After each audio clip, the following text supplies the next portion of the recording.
இன்றைக்கு இந்த விபச்சாரத்தை ஏற்படுத்தக்கூடிய விபச்சாரம் இன்றைக்கு சமூகத்திலே பரவி இருப்பதற்கான காரணங்களில் ஒன்றுதான் சமூக ரீதியான பொருளாதார ரீதியான காரணங்கள்.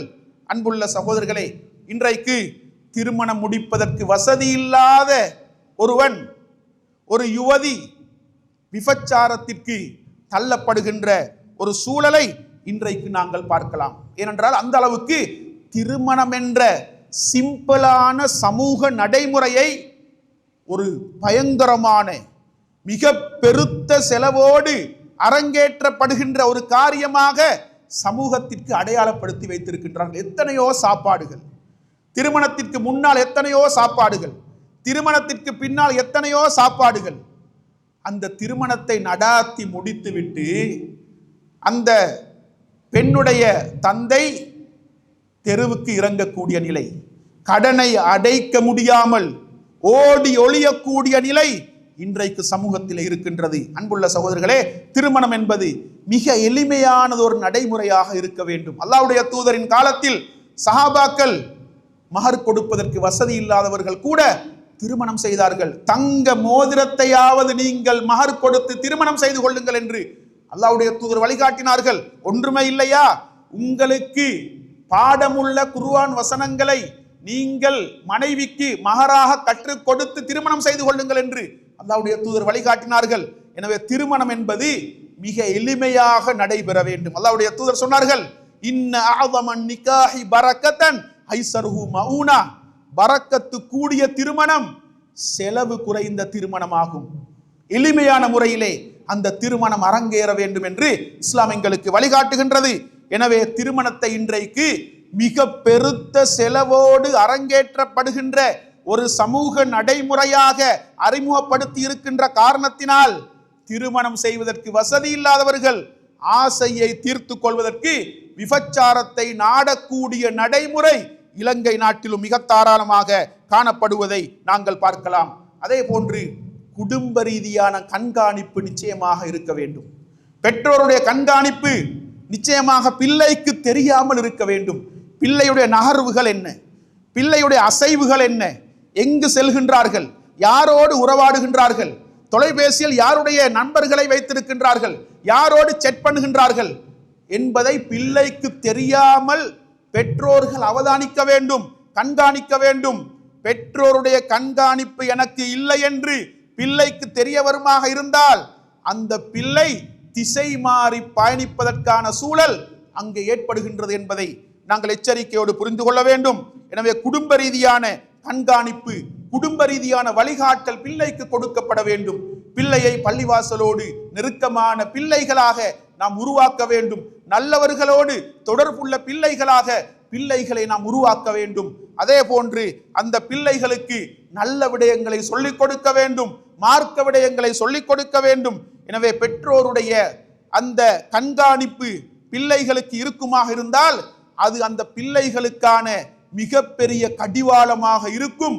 அதை தாண்டி அவர்கள் செயல்பட மாட்டார்கள். என்னுடைய பெற்றோருக்கு தெரிய வந்தால் அந்த பெற்றோரிடத்திலே எனக்குரிய மதிப்பு இல்லாமல் போகும். அதற்கு பின்னால் என்னோடு அவர்கள் கடிந்து கொள்வார்கள், எனக்குரிய இடத்தையும் அந்தஸ்தையும் தரமாட்டார்கள் என்ற அந்த உணர்வு அந்த பிள்ளையை கட்டுப்படுத்தும் என்பதை நாங்கள் புரிந்து கொள்ள வேண்டும். அடுத்ததாக இன்றைக்கு குடும்ப ரீதியான பிரச்சனைகள், கணவனுக்கும் மனைவிக்கும் இடையிலான பிரச்சனைகள் கூட அவர்களுக்கு மத்தியில் விபச்சாரத்தை ஏற்படுத்தக்கூடிய மிக முக்கியமான காரணியாக இருப்பதை நாங்கள் அவதானிக்கலாம். அன்புள்ள சகோதரர்களே, கணவன் மனைவிக்கு இடையிலான பிரச்சனை, இருவருக்கும் இடையிலே திருமணத்தில் இஸ்லாம் வைத்திருக்கக்கூடிய அந்த சந்தோஷம், குடும்ப ரீதியான மன நிம்மதி அவர்களுக்கு கிடைக்கவில்லை என்றால் விபச்சாரத்தை நாடுவார்கள்.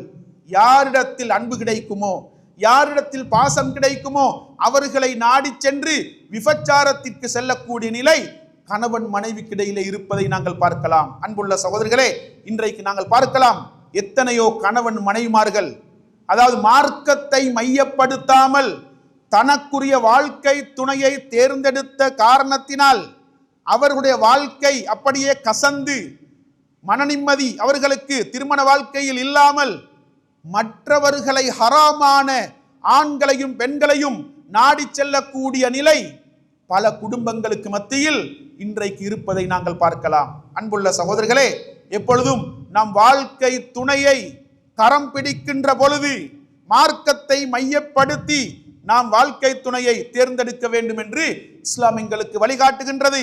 அல்லாஹ்வுடைய தூதர் சொன்னார்கள், ஃபதுஃபர் பிதாத்தித் தீன் தரிபத் யதாக், மார்க்கமுள்ள பெண்ணை திருமணம் செய்து வெற்றி பெற்றுக்கொள் என்று அல்லாஹ்வுடைய தூதர் எங்களுக்கு வழிகாட்டினார்கள். எனவே மார்க்கத்தை மையப்படுத்தி மார்க்கமுள்ள பெண்ணை திருமணம் செய்தால் அந்த திருமண வாழ்க்கை சந்தோஷமாக இருக்கும்.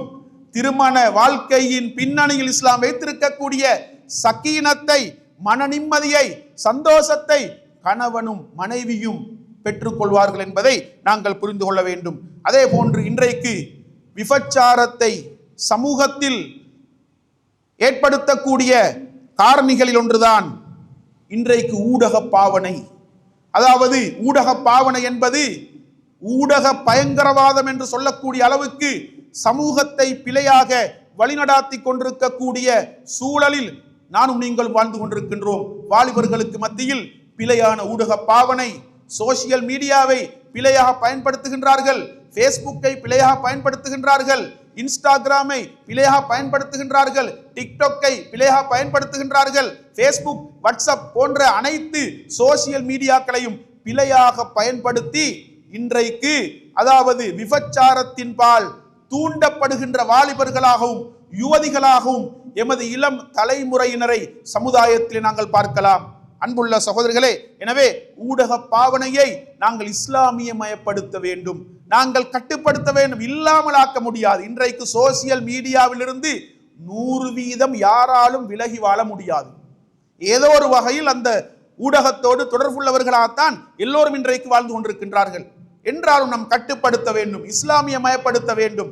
எமது பிள்ளைகள் சோசியல் மீடியாவை பயன்படுத்துகின்ற பொழுது எமது கண்காணிப்பின் கீழ் அதை பயன்படுத்தக்கூடியவர்களாக, அவர்கள் எதை பார்க்கின்றார்கள் என்பதை நாம் அறியக்கூடியவர்களாக இருப்போமாக இருந்தால் நிச்சயமாக அவர்களுக்கு மத்தியிலே ஒரு ஊடக கண்காணிப்பை நாம் ஏற்படுத்தி அவர்களை இஸ்லாமிய வரையறைக்குள் வைத்து நாங்கள் உருவாக்க முடியும் என்பதை நாங்கள் புரிந்து கொள்ள வேண்டும்.